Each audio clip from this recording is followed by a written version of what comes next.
Mahanadi serial நாளைக்கான ப்ரோமோல காவேரிக்கு ரொம்ப சந்தோஷம். எக்ஸிபிஷன்ல ஸ்டால் போட பெர்மிஷன் கிடைச்சிச்சுன்னு சொல்லிட்டு, உடனே அந்த இடத்துக்கும் கிளம்பி போறாங்க.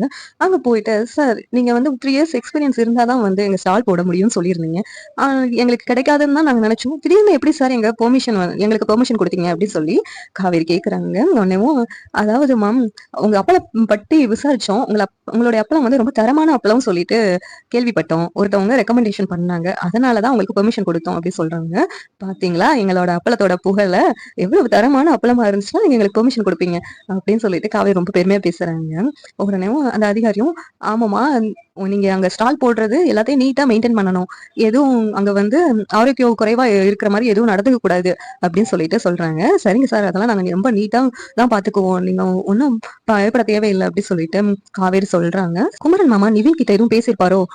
குமரன் மாமா நிவின் கிட்ட பேசணும்னு சொல்லிக்கிட்டு இருந்தாங்களே.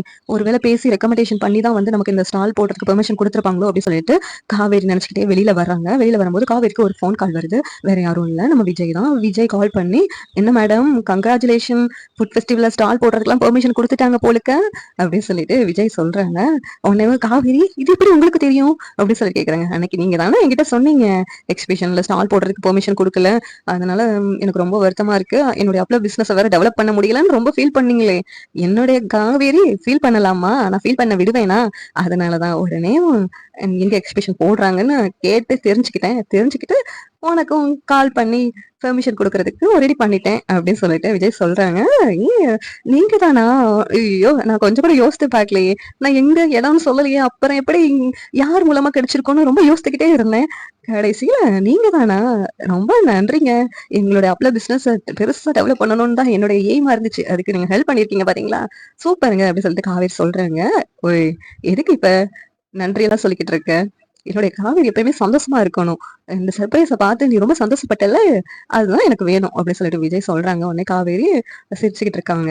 "சரிங்க, நீங்க அங்கிருந்து கிளம்பி வரேன்னு சொன்னீங்களே, இன்னும் கிளம்பி வரலையா?" அப்படின்னு சொல்லிட்டு கேட்கறாங்க. உடனே, "இந்த கிளம்பிக்கிட்டே இருக்கேன்மா." அப்படின்னு சொல்லிட்டு விஜய் சொல்லிக்கிட்டு இருக்காங்க. சரி, கிளம்பி வாங்கன்னு சொல்லிட்டு காவேரி ரொம்ப சந்தோஷமா வீட்டுக்கு வராங்க. உடனேவும் குமரன் நிவின்க்கு கால் பண்ணி, "நிவின், நீ தான் வந்து அந்த ஃபுட் ஃபெஸ்டிவல்ல ஸ்டால் போடுறதுக்கு பெர்மிஷன் வாங்கி குடுத்தியா?" அப்படின்னு சொல்லி கேட்கறாங்க. "இல்லண்ணே, நீ அத பத்தி எதுவுமே எடுத்து பேசலல. நானும் மறந்துட்டேன். இல்ல, இப்ப ஃபுட் ஃபெஸ்டிவல்ல ஸ்டால் போடுறதுக்கு பெர்மிஷன் கிடைச்சுச்சுன்னு சொல்லிட்டு ஒரு கால் வந்துச்சு. அதனால தான் கேட்டேன்." அப்படின்னு சொல்றாங்க. "அப்படியா? இல்லண்ணே, நான் பண்ணவே இல்லையே." அப்படின்னு சொல்லிட்டு நிவின் சொல்றாங்க. சரி, யாரோ தெரியல. யாரோ ரெக்கமெண்டேஷன் பண்ணி காவேரிக்கு வந்து அங்க ஸ்டால் போட பெர்மிஷன் கிடைச்சிருக்கு அப்படின்னு சொல்றாங்க. உடனேவும் நிவின், "விஜயா கூட இருக்கலானே." அப்படிங்கிறாங்க. "விஜயா?" அப்படி சொல்லி குமரன் ஷாக் ஆகி கேட்குறாங்க. "ஆமாண்ணே, விஜய் இருக்கலாம்." அப்படி சொல்றாங்க. சரி, யாரா இருந்தாலும் காவேரி சந்தோஷமா இருந்தா ரொம்ப நல்லதுதான் அப்படின்னு சொல்லிட்டு குமரன், நிவின்னு சொல்லிக்கிட்டு பேசிக்கிட்டு இருக்காங்க. வெண்ணிலா மாமா கிட்ட பசுபதி பேசுறாங்க. அவங்க மனச மாத்துறாங்க.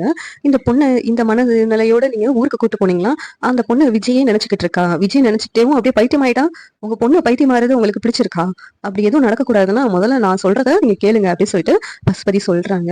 "அந்த பையன் கல்யாணம் பண்றேன்னு சொல்லி ஏமாத்திட்டான்னு சொல்லி இந்த பிரஸ்ல வந்து நீங்க ஒரு கம்ப்ளைண்ட் குடுங்க. மத்தத நான் பாத்துக்கிறேன்." அப்படின்னு சொல்லிட்டு சொல்றாங்க. என்ன, இப்ப கூட அந்த பையனும் அந்த பொண்ணும் பிரிஞ்சு தான் இருக்கிறாங்க. 1 வருஷம் அக்ரீமெண்ட் போட்டு தான் வந்து 2 பேரும் கல்யாணமும் பண்ணியிருக்காங்க. இப்ப அந்த அக்ரிமெண்ட் முடிஞ்சதுனால தான் அந்த பொண்ணு கூட அவன விட்டுட்டு போயிட்டா அவ வீட்டுக்கு. இந்த சிச்சுவேஷன நீங்க பயன்படுத்திக்கோங்க. இப்ப நீங்க பிரஸ்ல சொல்லி அது பெரிய விஷயம் ஆயிடுச்சுன்னு வச்சுக்கோங்க. விஜய் வேற வழி இல்லாம வெண்ணிலாவ கல்யாணம் பண்ணிக்கிடுவான். ஏன்னா அவளும் அக்ரிமெண்ட் முடிஞ்சிச்சுன்னு சொல்லிட்டு கிளம்பி போயிட்டாளா, வெண்ணிலாவும் விஜய்க்கு சொந்தமாயிடுவான். அதுக்கு பிறகு உங்க பொண்ணுக்கும் ஒரு வாழ்க்கை கிடைக்கும். வேற யாருக்கு கல்யாணம் பண்ணாலும் உங்க பொண்ணு நிம்மதியா வாழ்வாளான்னு தெரியல." அப்படின்னு சொல்லிட்டு பசுபதி மனசு மாத்துறாங்க. உடனேவும் வேற வழி இல்லாம வெண்ணிலா மாமாவும் அவங்க சொல்றதுக்கு சரின்னு கேட்டுட்டு பிரஸ்ல ஏற்பாடு பண்ணி, "விஜய் என்னை ஏமாத்திட்டு வேற பொண்ண கல்யாணம் பண்ணிட்டாரு.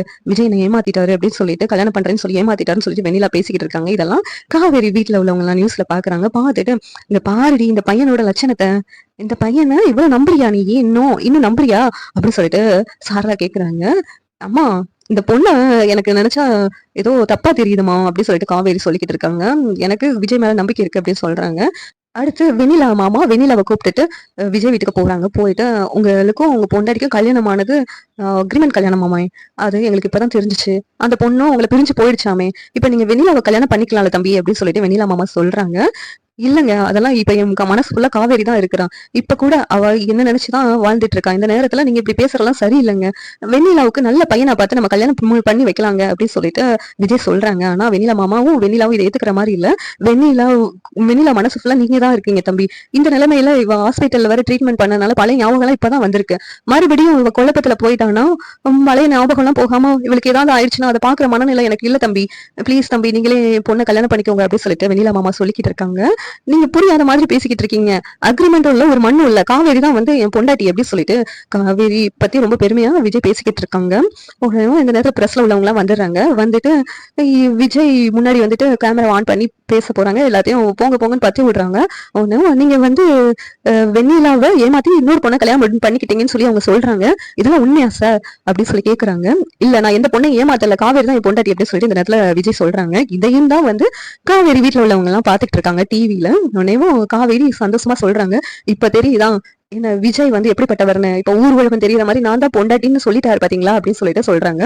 இன்னொரு பக்கம் ஹவுஸ் ஓனரும் அவங்க ஒய்ஃபும் இங்க பாருங்க இந்த நியூஸ பாருங்களேன். இந்த நியூஸ்ல அந்த மாடி வீட்டுல இருந்த தம்பி இருக்காங்களே விஜய் தம்பி, அவன் வர்றாங்க. அவன் அந்த மாடி வீட்டுல இருந்துச்சு காவேரி, அவதான் என் பொண்டாட்டி அப்படின்னு சொல்லி வேற சொல்றாங்க. நமக்கு இதனால தெரியாம போயிடுச்சு பாத்தீங்களா அப்படின்னு சொல்லிட்டு ஹவுஸ் ஓனர் ஒய்ஃபும் ஹவுஸ் ஓனரும் பேசிக்கிட்டு இருக்காங்க. அந்த பையன் எதுக்காக இந்த பொண்ணை பிரிஞ்சிருக்கான்னு தெரியலங்க. ஏதோ ஒரு பொண்ணு ஏமாத்திட்டான்னு வேற கம்ப்ளைண்ட் பண்ணிருக்கா.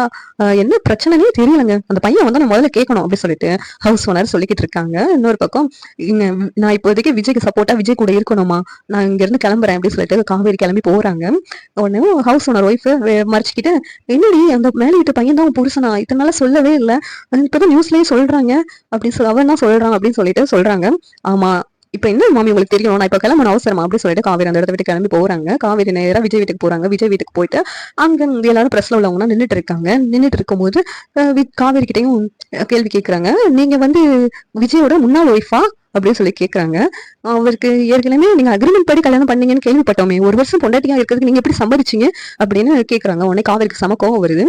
அக்ரிமெண்ட் பொண்டாட்டி இல்ல, முறைப்படி தாலி கட்டின பொண்டாட்டி நான் தான் அப்படின்னு சொல்லிட்டு காவேரி சொல்றாங்க. உடனே வெண்ணிலா இல்ல என்னதான் அவர் வந்து கல்யாணம் பண்ணாரு, இவ பொய் சொல்றா அப்படின்னு சொல்றாங்க. விஜய் என்ன கல்யாணம் பண்ணதுக்கு நிறைய ஆதாரம் இருக்கு. இப்ப விஜயோட குழந்தைய நான் வயிற்றுல சுமக்கிறேன் அப்படின்னு சொல்லிட்டு காவேரி சொல்றாங்க. இதை கேட்டு வெண்ணிலா மாமா எல்லாருமே ஷாக் ஆகுறாங்க. விஜய்க்கும் அது ஷாக்கா தான் இருக்கு, விஜய்க்கு தெரியாதனால. இனிமேலும் யாரும் விஜய் சொந்தம் கொண்டாடி வர முடியாது. அப்படி யாராவது இங்க பிரஸ்ல வரேன், அங்க இருந்து வரேன், இங்க இருந்து வரேன், விஜய் பேரை கலங்கப்படுத்துற மாதிரி ஏதாவது பண்ணீங்க, நான் சும்மா விட மாட்டேன் அப்படின்னு சொல்லிட்டு காவேரி சொல்லிக்கிட்டு இருக்காங்க. நான் தான் பொண்டாட்டி, நான் இருக்கும்போது எவ்வளவு பொண்டாட்டின்னு வாங்க அப்படின்னு சொல்றாங்க. முதல்ல இந்த வெண்ணிலாவை யாரோ தூண்டி விட்டுட்டு தான் இப்படிதான் பண்ணிக்கிட்டு இருக்காங்க. அதை முதல்ல கண்டுபிடிங்க. அதை விட்டுட்டு தேவையில்லாம இங்க வந்து யாராவது ஏதாவது சொன்னாங்கன்னா அது உண்மையா இல்லையான்னு தெரியாம வந்து பேசிக்கிட்டு இருக்காதீங்க அப்படின்னு சொல்லிட்டு காவேரி சொல்றாங்க. உடனே தாத்தா பாட்டி எல்லாரும் சந்தோஷமா சிரிக்கிறாங்க. உடனே பிரஸ்ல உள்ளவங்க கிளம்பி போயிடுறாங்க. வெண்ணிலா கிட்டையும் வெண்ணிலா மாமா கிட்டையும் காவேரி கோவமா பேசுறாங்க. என்ன நீங்க ரொம்ப நல்லவருன்னு விஜய் சொன்னாரு, ஆனா நீங்க இப்படி நடந்துக்கிறதுல எனக்கு ஏதோ சந்தேகமா இருக்கு. உங்களை இப்படி ஆக்குனது யாரு, யாராவது உங்ககிட்ட சொன்னாங்களா விஜய் பத்தி ஏதாவது தப்பா, விஜய் பேருக்கு களங்கம் ஏற்படுற மாதிரி அப்படின்னு சொல்லிட்டு காவேரி கேக்குறாங்க. இல்லம்மா என் பொண்ணோட எதிர்காலத்தை நினைச்சுதான் நான் இப்படி எல்லாம் பண்றேன். நாளப்பின அவ வந்து விஜய் நினைச்சு பைத்தியம் ஆயிட்டானா அதை தாங்குற சக்தி எல்லாம் எங்களுக்கு இல்லம்மா அப்படின்னு சொல்லிட்டு சொல்லிக்கிட்டு இருக்காங்க. உங்க பொண்ணுக்கு குணமாயிடுச்சுல, உங்க பொண்ணு வீட்டுல வச்சு ட்ரீட்மெண்ட் பண்ணிருக்காங்க, அதுக்கெல்லாம் நன்றி கடன் செலுத்துறது இதானா அப்படின்னு சொல்லிட்டு காவேரி கேக்குறாங்க. இல்லம்மா அந்த பொண்ணு வீட்டுல இருந்தா அந்த பொண்ணோட மனநிலை பாதிக்கப்பட்டு மறுபடியும் பழைய மாதிரி ஆயிடுவாளான்னு எங்களுக்கு பயமா இருக்கு. அப்படி போக கூடாது, அதனாலதான் விஜயையும் கல்யாணம் பண்ணி வைக்கலாம்னு நினைக்கிறான். நீ கொஞ்சம் விலகிக்கோமா அப்படிங்கிறாங்க. நான் இதுக்கு விலகணும், இது வந்து நான் விஜய் வந்து எனக்கு தான் முறைப்படி தாலி கட்டியிருக்காரு, நான் தான் அவரோட பொண்டாட்டி அப்படின்னு சொல்லிட்டு காவேரி மூஞ்சில் அடிக்கிற மாதிரி சொல்றாங்க. நாளைக்கு அந்த எபிசோட் எப்படி இருக்குன்னு சொல்லிட்டு நாளைக்கு பார்க்கலாம்.